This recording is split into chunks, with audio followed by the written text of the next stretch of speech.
नमस्ते, शुभ प्रभात। दैनिक जागरण के महत्वपूर्ण खबर में आप सभी का स्वागत है।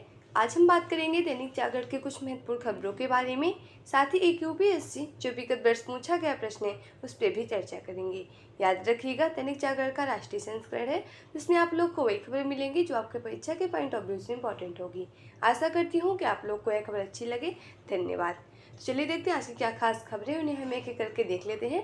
और खबर की तरफ आगे बढ़ने से पहले हम प्रश्न को देखेंगे, उसके बाद खबरों को एक एक करके देख लेंगे। और अगर आप लोग हमारे चैनल पहली बार आए हैं तो कृपया चैनल को लाइक से सब्सक्राइब जरूर करें। तो आइए देखते हैं आज का प्रश्न क्या है।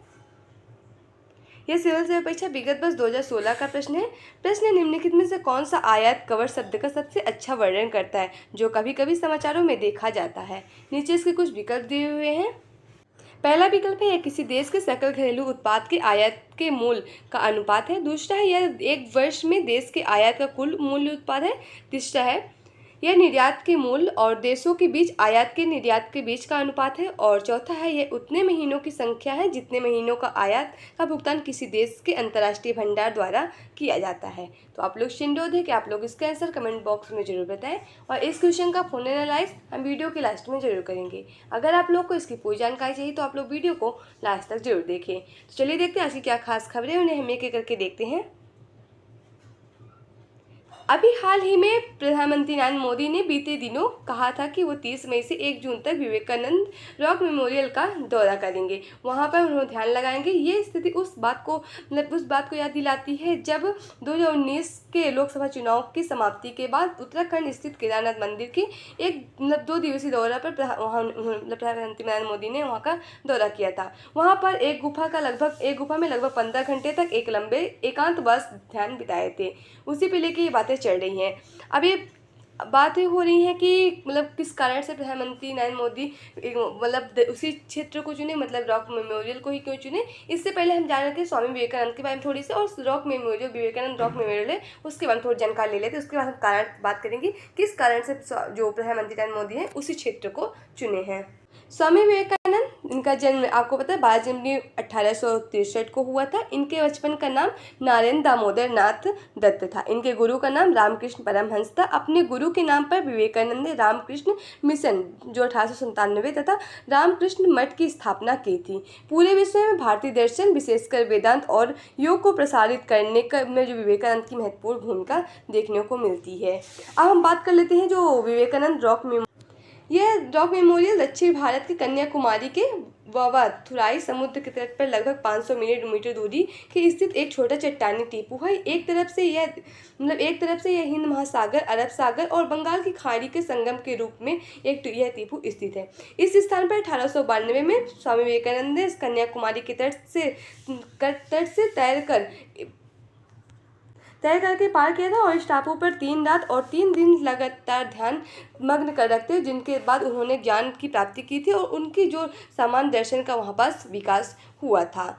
अब बातें आ रही हैं कि वो उन्हीं स्थान को क्यों चुना प्रधानमंत्री नरेंद्र मोदी ने। पहली बात ये, तो आप कई बार प्रधानमंत्री नरेंद्र मोदी का अगर भाषण सुने होंगे तो उन्होंने कई बार विवेकानंद के बारे में चर्चा की है कि कई बार उन्होंने विवेकानंद के बारे में, उनके आदर्श के बारे में, उनके जो भी नियम थे, जो भी उनके विचार थे, उनके बारे में उन्होंने कई बार अपने भाषण में चर्चा की। एक बात तो ये है कि वो अपना आदर्श मानते हैं उनको और अपने कई भाषा में उनका प्रयोग भी करते हुए। जब उनका जो स्थापना किए थे रामकृष्ण मिशन जो 1897 में उनकी स्थापना की, उनके जब 125 वर्ष पूरे हुए तो उस पर भी उन्होंने कई उनके विचार को प्रस्तुत किया था। दूसरी बात ये आती है कि जो एक चुनावी मुद्दा भी हो सकता है, क्योंकि आपको पता है जो हमारे लोकसभा में 543 सीटें हैं उसमें से जो 131 सीटें पूरी अकेले दक्षिण भारत के जो 5 राज्य हैं, जैसे केरल हो गया, तमिलनाडु हो गया, आंध्र प्रदेश हो गया, तेलंगाना और कर्नाटक, उन सबको मिलाकर पूरी 131 सीटें अकेले दक्षिण भारत की होती है। उसी पे लेके विचार चली। और आपको पता होगा जब से कार्यकाल इनका चला, इस कार्यकाल में 7 बार इन्होंने दक्षिण भारत का दर्शन, दक्षिण भारत के क्षेत्र में इन्होंने अपना दौरा किया है। तो काफ़ी ये मुद्दा सामने में आता है कि एक चुनावी के लेकर कि इस बार अगर ये चुनाव जीतते हैं तो काफ़ी ज़्यादा ये दक्षिण भारत की ओर अपने कार्य की प्रगति करेंगे, उनका विकास भी करेंगे। तो ऐसा भी मामला लेके सामने आता है। तो देखते हैं इसमें कई सारे जो विपक्ष के नेता हैं और जो भी है कि इस समय जो अगर ये गए हैं वहाँ, तो भी इसमें कई ज़्यादा राजनीति भी हो रही है। तो ये लेके बातें चल रही हैं। अब जैसे जो कांग्रेस अध्यक्ष खड़गे बोले, भगवान में भरोसा है तो घर में ही लगा सकते थे ना ध्यान, उसी पे लेके बातें चल रही हैं। अब उन पे राजनीति होनी ही है। बीते वर्ष 8.2% की दर से बढ़ा भारतीय आर्थिकी। IMF, विश्व बैंक जैसी वैश्विक एजेंसियों के अनुमान से ज़्यादा रही है विकास दर। 173.82 लाख करोड़ रुपए की GDP 2023-24 में, और 160.71 करोड़ लाख में 171 करोड़ रुपए की थी GDP में का आयकर, और 2022-23 में 2022-23 को 2023-24 का अनुमान यहाँ पास दिया है कि मतलब कितने परसेंट GDP यहाँ पास बढ़ी हुई है। जनवरी मार्च 2024 की तिमाही के दौरान 7.8% दर की से बढ़ी है देश की अर्थव्यवस्था। आपको पता है, कुछ दिन पहले मैंने आपको बताया था कि जो RBI यानी हमारी जो रिजर्व बैंक ऑफ इंडिया, एक हमारी केंद्रीय बैंक है, और इसकी स्थापना की अगर हम बात कर ले तो यंग हिल्टन सिफारिश की समिति की सिफारिश में 1 अप्रैल 1935 को हुई थी। तो इसे भी आप लोग जानते हैं, इसका मुख्यालय मुंबई में है। आपको मैंने बताया था कि जो RBI है उसमें जो पूर्ण रूप से जिसका अधिकार है वो भारत सरकार का है। मतलब आपको पता है, कोई भी अगर कंपनी होती है, अगर उसको ज़्यादा मुनाफा होता है तो अपने जो जितने भी उसके फंड रहते हैं सभी को थोड़ा थोड़ा करके देती है। एक शेयर होल्डर के रूप में जो भी उनकी कंपनी के शेयर होल्डर होते हैं उनको अपना थोड़ा सा देती है। RBI का मुख्य जो पूर्ण रूप से शेयर होल्डर केवल एकमात्र है, वो भी भारत सरकार है। तो अभी आपको पता है, मैंने कुछ दिन पहले आपको इसके बारे में चर्चा की थी कि जो इस बार RBI को काफ़ी ज़्यादा मुनाफा, उसमें से भारत सरकार को उसने काफ़ी ज़्यादा फंड के रूप में दिया है। केवल अपने पास 6.5% ही बचा के पूरी राशि केवल भारत सरकार को दे दी है। उसी पे लेके अब देख रहे हैं कि उसमें अभी RBI ने अपने बीते दिन गुरुवार को अपनी वार्षिक रिपोर्ट जारी की है। उसी पे लेके बातें चल रही कितनी परसेंट GDP बढ़ी और कितने परसेंट जो IMF जो अंतर्राष्ट्रीय मुद्रा कोष है, जैसे विश्व बैंक हो, जितनी भी GDP है वो सही बातें हो रही हैं कि कितने परसेंट कितना बढ़ी है इस वर्ष, अपनी जो वार्षिक रिपोर्ट उसने जारी की है। अगर हम बात कर ले IMF यानी अंतर्राष्ट्रीय मुद्रा कोष, इंटरनेशनल मॉनेटरी फंड की, संयुक्त राष्ट्र की एक प्रमुख वित्तीय एजेंसी है और एक वित्तीय संस्थान है जिसका मुख्यालय वाशिंगटन DC में है।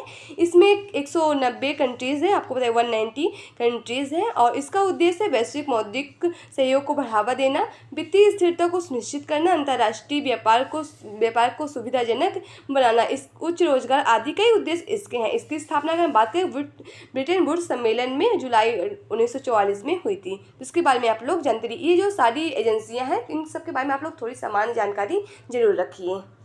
GDP यानी सकल घरेलू उत्पाद की बात होती है। वर्ल्ड बैंक की स्थापना कब हुई थी, तो इसे भी आप लोग कमेंट बॉक्स के माध्यम से बताइए, और इसका भी आप लोग को मुख्यालय वाशिंगटन DC में देखने को मिलेगा। तो इसकी जब स्थापना कब हुई थी इसे आप लोग कमेंट बॉक्स के माध्यम से जरूर बताइएगा। पाकिस्तान ने भी माना गुलाम जम्मू कश्मीर उसका नहीं है। सरकारी वकील ने इस्लामाबाद कोर्ट में कहा आज़ाद कश्मीर विदेशी क्षेत्र है, और रावलपिंडी के अगवा कश्मीर शायर के मामलों में वकील ने दी थी यह दलील। 1948 में आपको पता है जो जब पाकिस्तान है उसने POK जो पाक ऑक्युपाइड कश्मीर उसमें कब्जा कर लिया था। अब देख रहे हैं उसे कि वहाँ के जो लोग हैं उन्हें काफ़ी ज़्यादा सताया जाता है। उनको पानी पीने के लिए शुद्ध पानी, ऊर्जा और बिजली तक की भी वहाँ अब अच्छी से सब मतलब सुविधा देखने को नहीं मिल रही। वही पे लेके बातें चल रही हैं। बेसबॉल बास्केटबॉल नहीं, अब बैट बॉल खेलेगा अमेरिका। T20 विश्व कप, सुपर पावर देश में पहली बार होगा विश्व कप। अमेरिका और कनाडा के बीच होगा इसका उद्घाटन मैच। 2 जून से 29 जून तक खेले जाएंगे 55 में, और 9 जून से अपने प्रतिद्वंदी पाक के साथ भिड़ेंगे भारत, और 2 टीम हर ग्रुप से सुपर 8 के लिए क्वालिफाई करेगी, और 20 टीमों को 5-5 4 ग्रुप में बांटा गया। 27 जून को खेले जाएंगे दोनों सेमीफाइनल, और 29 जून को खेला जाएगा खिताबी मुकाबला। T20 का पहली बार जो मैच खेला गया था वो 2007 में दक्षिण अफ्रीका में खेला गया था। अभी आपको राष्ट्रीय से जुड़ी खबरें मिलेंगी। पानी दिलाने में मांग पर सरकार पहुंची सुप्रीम कोर्ट। याचिका दाखिल कर हरियाणा को दिल्ली के लिए बजात से पानी छोड़ने की मांग की। अब देख रहे हैं जल संकट इतना ज़्यादा हो गया है कि ये जलवायु परिवर्तन, तापमान इतना ज़्यादा है कि लोगों को पानी पीने के लिए भी स्वच्छ पानी जल्दी से नहीं मिल पा रहा है। अब आज आपको पता है हमारे लोकतंत्र का जो चुनाव चल रहा है 18वीं लोकसभा का, इसका आज अंतिम चरण है। 1 जून को आपको पता है इसका अंतिम चरण। टोटल 57 सीटों पे वोट होने वाली हैं, मतलब जो सीटें हैं बची हैं 57 सीट, उन्हीं पे वोटें होंगी आज। आपको पता है 18वीं लोकसभा मैच का आज ही अंतिम ओवर हो जाएगा और 4 जून की इसका परिणाम जारी हो जाएगा। अब अगर हम बात करें, जो पूरा चुनाव होता है इलेक्शन कमीशन ऑफ इंडिया के तहत कराया जाता है। इलेक्शन कमीशन ऑफ इंडिया भारतीय निर्वाचन आयोग, जिसे आप लोग आम भाषा में चुनाव आयोग भी कहते हैं, इसकी स्थापना 25 जनवरी 1950 को हुई थी, जिस दिन आप लोग मतदाता दिवस भी मनाते हैं। मतदाता दिवस मनाने की शुरुआत 2011 से हुई थी, जिसे भी आप लोग जानते रहिए। मेन उद्देश्य था जो युवा मतदाता आ रहे हैं उनको जागरूक करने के लिए मतदाता दिवस मनाया जाने लगा। और इसकी अगर हम बात करें, एक संवैधानिक संस्था संविधान का अनुच्छेद 324 तक इसकी बात की गई है। पहले मुख्य चुनाव आयुक्त शिवकुमार सेन है, वर्तमान मुख्य चुनाव आयुक्त राजीव कुमार है। और पहले आपको पता है जो वोट देने की उम्र थी, मतलब 21 वर्ष थी, और बाद में इसमें संविधान संशोधन करके इसकी उम्र घटाकर 18 वर्ष कर दी गई। संविधान में 61वां संविधान संशोधन के द्वारा इसकी उम्र 18 वर्ष की गई थी, जिससे भी आप लोग जानते रहिए। अब देख रहे हैं वहीं पर चल रहे हैं सभी राजनीति पार्टी के बयान, तो उसे भी आप लोग देख लीजिए। ये आप लोग का संपादकीय पात्र है। आप लोग के लिए प्रीलिम्स, मेंस, इंटरव्यू एंड तो की परीक्षा से जुड़ी खबरें मिलेंगी, जिससे आप लोग जरूर पढ़ लीजिएगा। आज का जो आर्टिकल लिखा है, ये संविधान की आड़ में सस्ती राजनीति, देख रहे हैं संविधान की रक्षा का विमर्श चलाना अच्छी परंपरा है, किंतु यह याद रखना चाहिए कि उसकी अवमानना किसने की है। अब आप इसमें देख रहे हैं कि लोकसभा चुनाव चल रहा है, तो उसमें जो भी पार्टी और विपक्ष की पार्टी है वो एक दूसरे पर आरोप लगाने की, इसमें देखने की एक ज़्यादा मुद्दा बन के उभर रहा है कि संविधान बचाओ। चुनाव में एक महत्वपूर्ण विमर्श के रूप में ये मुद्दा उभरा हुआ है। तब इसी पे लेके आज का आर्टिकल लिखा है। अगर आप लोग इसमें इंटरेस्ट हो तो इसे आप लोग पढ़ लिख सकते हैं। अपराध के इस आधुनिक स्वरूप पर कसे शिकंजा। हमारी राजनीतिक जीवन शैली एक सार्वजनिक जीवन की संरचना जिसे संक्रमण दौर से गुजर रही है, और साइबर अपराध इसके मतलब उसके बड़े गवाह बन चुके हैं। चूँकि वर्तमान दौर में जिस तरह से हमारे रोजमर्रा की तमाम गतिविधियाँ डिजिटल तकनीकी पर निर्भर हो गई, उसी तरह अपराधी और आजकल अपराधों में अंजाम देने के लिए तकनीकी का सहारा ले रहे हैं। डिजिटल फ्रॉड आप भी अभिशाप बन चुका है। व्यापक रूप से फैल चुके अपराध के आधुनिक स्वरूप को शिकंजे कसा जाना आवश्यक हो गया है। आजकल देख रहे हैं कि हर एक चीज़ डिजिटल माध्यम से हो रही है, यहाँ तक ऑनलाइन शॉपिंग, ऑनलाइन जो भी सारे सामान सब कुछ डिजिटल माध्यम से ही हो रहा है। उसी पे लेकर बात चल रही है कि बहुत ज़्यादा इसमें अपराध भी होते हैं, बहुत ज़्यादा इसमें फ्रॉड भी होता है कि लोगों से किसी ऐसे फ़ोन आएगा कि मतलब ऐसे कॉल आती है कि आपको इतनी लॉटरी लगी, आप अपना ये अकाउंट नंबर दीजिए, जिससे भी आप लोग सतर्क रहें। 8% से ज़्यादा विकास दर में मैन्युफैक्चरिंग व कंजक्शन में अहम योगदान। अब देख रहे हैं वही आरबीआई की जो वित्तीय रिपोर्ट आई ना, उसी की बातें हो रही हैं। ब्रिटेन से 100 टन सोना लाया था आरबीआई। केंद्रीय बैंक के इस कदम में भारत में जमा की सोने की कुल मात्रा बढ़कर 408 टन से अधिक हो गई है। 308 टन से अधिक सोना स्थायी स्तर पर जारी नोटों के बदले 2023-24 में, और 100.28 टन सोना भारतीय स्तर बैंकिंग विभाग की संपत्ति के तौर पर रखा गया था। अन्य देशों की तरह बैंक ऑफ इंग्लैंड के पास भी जमा था भारत का सोना, और 2009 के दौरान भारत में अंतर्राष्ट्रीय मुद्रा कोष के 200 टन सोना खरीदा था।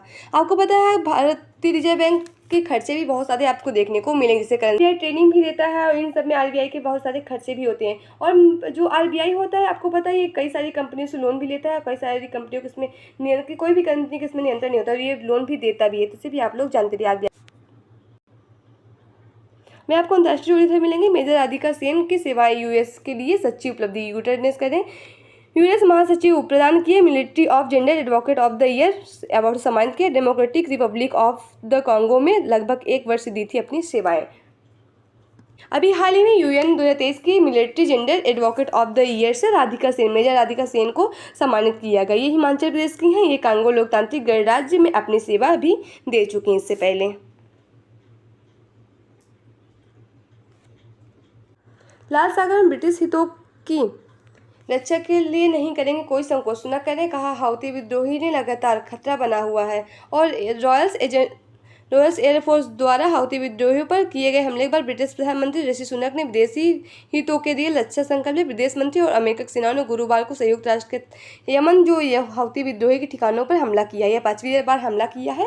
हाउती विद्रोही यमन के निवासी हैं जो लाल सागर और जो अल बाल अलदेव संधि है उसके पास के स्थान पर रहते हैं। जो जहाज़ों पे जो भी जहाज़ वहाँ से निकलती है, और आपको पता है बहुत सारे जहाज़ यूके और ब्रिटेन की यूके और यूएस की वहाँ से जहाज़ निकलती है, उन्हें लूटने का यह काम करता है। अभी हाल ही में इसने जो अटैक किए करने वाले जो यूएसए और यूएआर की जो जॉइंट मिलिट्री है उसने अभी इसने 5वीं बार अटैक किया है। इसकी वहाँ समझौते के लिए मतलब उसकी सुरक्षा के लिए इन्होंने बोला कि कोई इसमें संकोच नहीं करेंगे। अभी आपको पूरी खेल जुड़ी खबर मिलेंगी कि आपको पता होगा कि 2 जून से T20 विश्व कप शुरू हो रहा है और ये 29 जून तक चलेगा। तो इसे भी आप लोग देखते रहिए। स्टेडियम की मुँह दिखाई के लिए भारतीय टीम आज बांग्लादेश के विरुद्ध अभ्यास मैच खेलेगी। रोहित की टीम।